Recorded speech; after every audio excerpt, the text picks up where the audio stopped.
Hello friends, welcome at our YouTube channel. आज इस video में मैं आपको पढ़ाने जा रहा हूँ 12th क्लास की पॉलिटिकल साइंस का चैप्टर नंबर 9, जिसका नाम है वैश्वीकरण। तो वीडियो स्टार्ट करने से पहले मैं आपको बता दूं कि इस चैप्टर को हम डिवाइड करके पढ़ने वाले हैं। ये आपका फर्स्ट पार्ट है, तो देखते हैं इस फर्स्ट पार्ट में हम कौन कौन से टॉपिक कवर करने वाले हैं। तो चलिए, ये रहे आपके टॉपिक।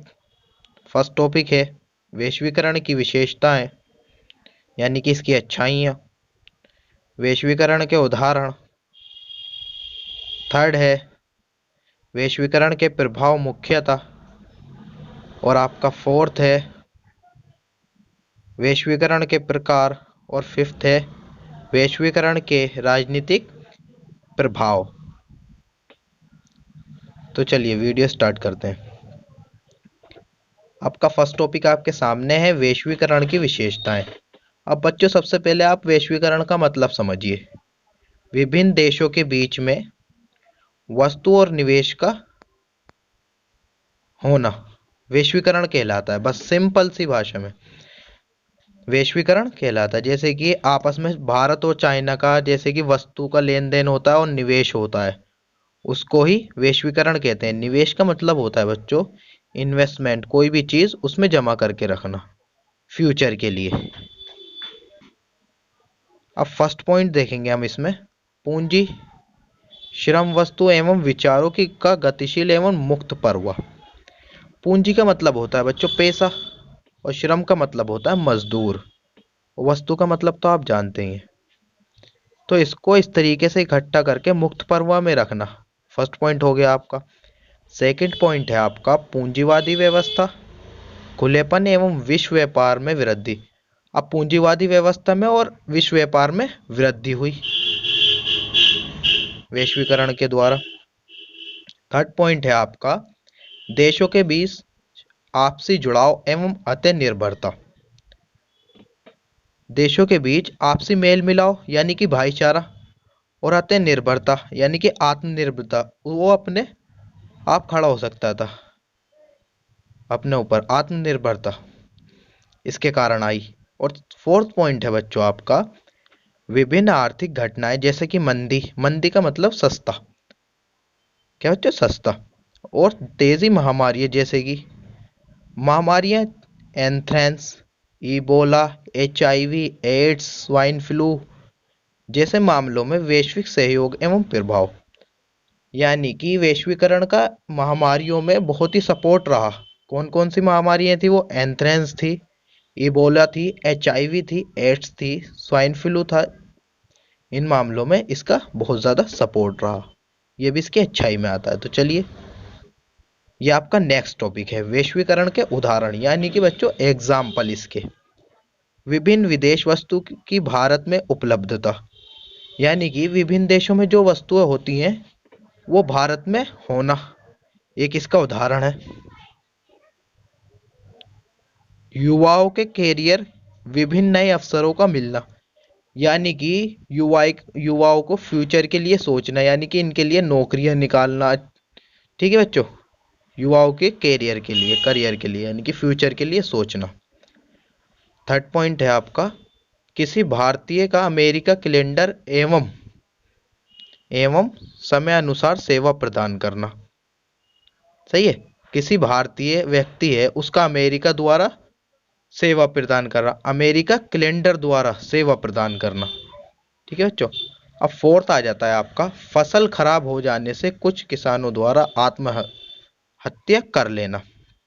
यानी कि जब फसल खराब हो जाती है तो किसान आत्महत्या कर लेता है। तो बच्चों ये जो उदाहरण है ना, आपके अच्छे उदाहरण भी हैं इसमें और बुरे उदाहरण भी हैं। सही है बच्चों। तो ये आपका आत्महत्या कर लेते हैं किसान जब खराब हो जाती है। फिफ्थ है आपका अनेक खुदरा रिटेल व्यापारियों को डर है कि रिटेल में प्रत्यक्ष विदेशी निवेश FDI लागू होने से बड़ी रिटेल कंपनियां आएंगी और उनका रोजगार छिन जाएगा। जो अनेक खुदरा रिटेल है ना, व्यापारियों को डर है, जो वहाँ के बिजनेसमैन है उनको डर रहता है कि अगर एफडीआई निवेश यानी कि इन्वेस्टमेंट होने से बड़ी बड़ी कंपनियां आएंगी, और वो आएंगी तो इनका व्यापार छिन जाएगा, छोटी छोटी कंपनियों का क्या हो जाएगा बच्चों, व्यापार छिन जाएगा। और सिक्स्थ पॉइंट है आपका, लोगों के बीच आर्थिक असमानता। लोगों के बीच आर्थिक असमानता यानी कि पैसों को लेकर असमानता, जैसे कि कोई गरीब है, कोई अमीर है, इस तरीके से। ठीक है बच्चों, ये उदाहरण सकारात्मक। अब ये देखिए, ये उदाहरण सकारात्मक भी हो सकते हैं और नकारात्मक, यानी कि अच्छे भी हो सकते हैं, मैंने ऊपर बताया था आपको, अच्छे भी हो सकते हैं और बुरे भी हो सकते हैं। ठीक है बच्चों, चलिए आपका नेक्स्ट टॉपिक है वैश्वीकरण के प्रभाव मुख्यतः, यानी कि मेन प्रभाव कौन कौन से हैं। ये तीन प्रकार के हैं। कौन कौन से? फर्स्ट है राजनीतिक, आर्थिक और सांस्कृतिक। फर्स्ट राजनीतिक हो गया आपका, सेकंड आर्थिक हो गया, और थर्ड सांस्कृतिक। चलिए, वैश्वीकरण के प्रकार। अब ये कितने टाइप्स के होते हैं, यानी कितने किस्म के होते हैं। अब ये देखिए आप, ये तीन किस्म के होते हैं। कितने? 3 टाइप्स। राजनीतिक फर्स्ट, सेकंड आर्थिक, और थर्ड है आपका सांस्कृतिक। ये तीन प्रकार के होते हैं। और आपका लास्ट टॉपिक है वैश्वीकरण के राजनीतिक प्रभाव। तो फर्स्ट पॉइंट है आपका, वैश्वीकरण से राज्य की क्षमता में कमी आई है। वैश्वीकरण आया ना, तो उसकी राज्य में क्षमता की कमी आ गई।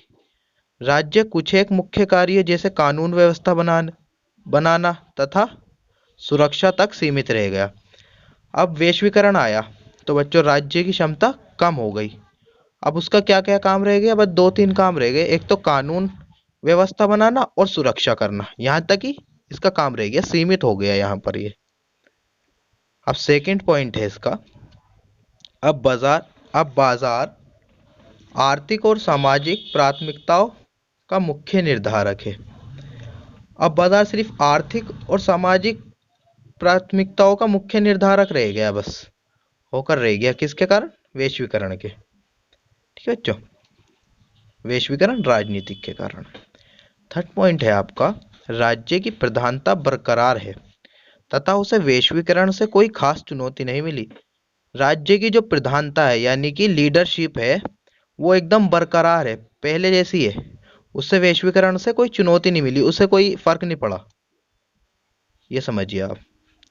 और फोर्थ है आपका, इस पहलू के अनुसार वैश्वीकरण के कारण अत्याधुनिक प्रौद्योगिकी यानी कि फैक्ट्रियां, बड़ी बड़ी इस टाइम की फैक्ट्रियां के बूते राज्य अपने नागरिकों के बारे में सूचनाएं जुटा सकते हैं और कारगर ढंग से कार्य कर सकते हैं। ठीक है बच्चों, इसका कहने का मतलब है, बड़ी बड़ी फैक्ट्रियों के अंदर जो नागरिक रहते हैं, उसके लिए राज्य उनकी सूचनाएं जुटा सकता है, उनके बारे में जानने का हक रखता है, कौन कौन वहां पर कारगर ढंग से कार्य करता है। कहने का मतलब ये है फोर्थ पॉइंट का। अब आता है आपका फिफ्थ पॉइंट, अतः राज्य अधिक ताकतवर हुए। वैश्वीकरण राजनीतिक आने से बच्चों राज्यों की ताकत और बढ़ गई। तो आज के लिए इतना ही। Best of luck, Vande Mataram.